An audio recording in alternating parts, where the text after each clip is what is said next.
Time now for sports on 104.7 The Cave. Here's Ned Reynolds. Mike the intern, Ned Reynolds in the studio. It's Monday, back to work, and right now it's all Boston in the NBA Finals. Celtics have a 2-0 lead in the best-of-7 series over the Dallas Mavericks. Last night was Celtics 105, Mavericks 98. Actually, the Mavericks were in it even though they trailed much of the ballgame. There were two key periods, one where they fell behind by double digits late in the third period when they couldn't score, and then as they were rallying and coming back, a key moment with under a minute to go. P.J. Washington of the Mavericks stole the ball, went in for a dunk, and it was blocked by Derek White. And they're in, and the Celtics took it over, went down and scored on their own, and that really made the big difference. That took the starch right out of the Dallas Mavericks. Now, the next two games, beginning on Wednesday night, are in Dallas. Maybe a different story. Dallas is certainly competitive, but they aren't as good as the Celtics. Dallas has the scoring, Luka Doncic and Kyrie Irving. These are really top people. But Doncic is a little bit on the injured side now, a little bit hobbled, had a couple of key turnovers in last night's game, and that makes a difference. Anyway, I think Boston's the best team, and I think the Celtics win it last night, 105-98. Scotty Scheffler, man, are we watching something great right in before our eyes? I mean, at a certain point, you got to start talking about that, man. The guy's consistently just right at the top of the mountain almost. Well, he is the number one golfer in the world and has been rated that and has been for a lengthy period of time. He's only 25, 26, 27 years old, somewhere around there. And he is, Mike, in a groove right now. Everything is going right for him other than being arrested at the PGA. But we'll see how this manifests itself. Scheffler didn't play his best golf in the final round yesterday, but his lead was good enough to allow him to win it by one stroke. He shot a 74, and that's I think only the second time this year that he's been over par. But here's Colin Morikawa right there on his backside and nipping at his heels and couldn't quite catch him. Anyway, Scheffler wins the Memorial by one stroke, and that's a key because the first prize is $3,600,000, and Scotty Scheffler has pocketed several of them this year. This is his fifth tournament win. And now this week, the one coming up is the one they really want. This is the U.S. Open. That's the national championship of this country. It all begins on Thursday at Pinehurst in North Carolina. All the big names will be there. Scheffler, quite obviously, will be the favorite. But you have to see some of these others like Morikawa, who is a very fine golfer. And yes, the looming figure of Tiger Woods will be there as well, although is he really competitive anymore? We're about to find out. 27 years old. I don't even want to talk about what I was into at that age. It wasn't winning $1 million on the golf course, I'll tell you that much. We also had some racing this weekend. What happened in NASCAR? This is the only one of the courses that NASCAR uses that is specifically designed for road racing. It's out in Sonoma, California, and it's had several names since it was inaugurated back, in the late 1980s. But anyway, the Sonoma Raceway is entirely a road race. Now, there are other NASCAR events that are road races, but they are on tracks that have been reconfigured, like the Indianapolis Motor Speedway has one. The Roval at Charlotte also has one that's been built in.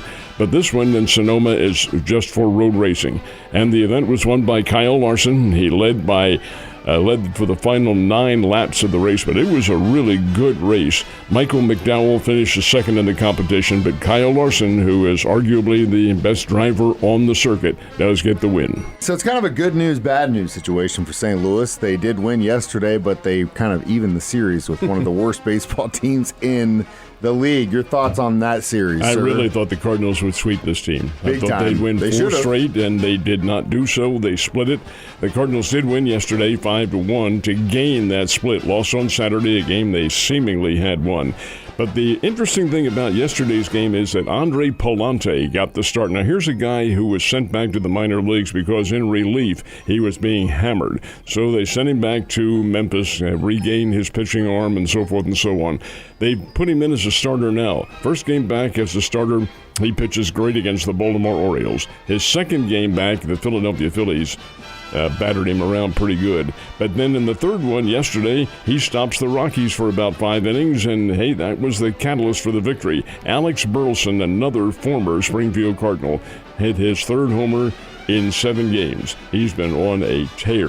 And the Cardinals get the win over the Rockies 5-1. Cardinals still 2 games under the 500 mark and get set to host the Pittsburgh Pirates tomorrow night in a 3-game series. So it's the Cardinals still scuffling along right around the 500 mark.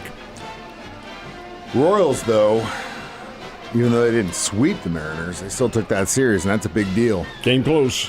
Played yesterday, and it was a 3-3 game in the 10th inning. Seattle counters with 3 runs, 6-3 lead. But wait a minute, here come the Royals. They are a resourceful ball club.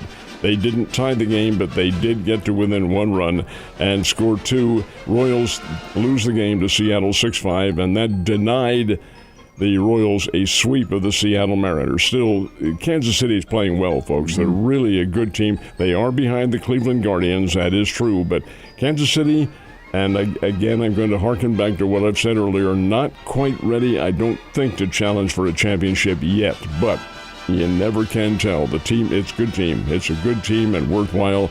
And now, who do they play starting tonight? How about the NY Yankees? Yes, sir. The Yankees come into Kansas City to play. That should be a lot of fun. Now, the Springbirds are also in contention for a division championship, Northern Division of the Texas League. And Springfield's lead in the Texas League is a half a game. Could have been more, but yesterday the Arkansas Travelers, playing in Little Rock, got a sacrifice fly in the 9th inning and beat the Springbirds 2-1. Good game, well-played game. Now Springfield returns home, and another big chance to perhaps put some distance between them and the Arkansas Travelers. It'll be the Springbirds against the Northwest Arkansas Naturals starting tomorrow night, 6-game series. And that'll be at Hammons Field. Hey, this is a good team, folks. Get on out there and see them. Last but not least, we do have a full 18 field for the College World Series. Is that right? Well, we have 7.5, I should say. 7.5. I raised it by 1. Close enough. One of the teams has yet to be chosen because there is a deciding Game 3 later on this afternoon or tonight. That's Georgia versus North Carolina State. And the winner of that one will make it an 8-team field. Right now you have the 7 of the 8. Tennessee, Kentucky, Texas A&M, North Carolina, Florida State, Virginia, and Florida. That's the 7 teams that are qualified, and then either Georgia or NC State, North Carolina State, will be the 8th team. That competition begins Friday up in Omaha. That's a big deal. That's the NCAA National College Baseball Championship, euphemistically known as the College World Series.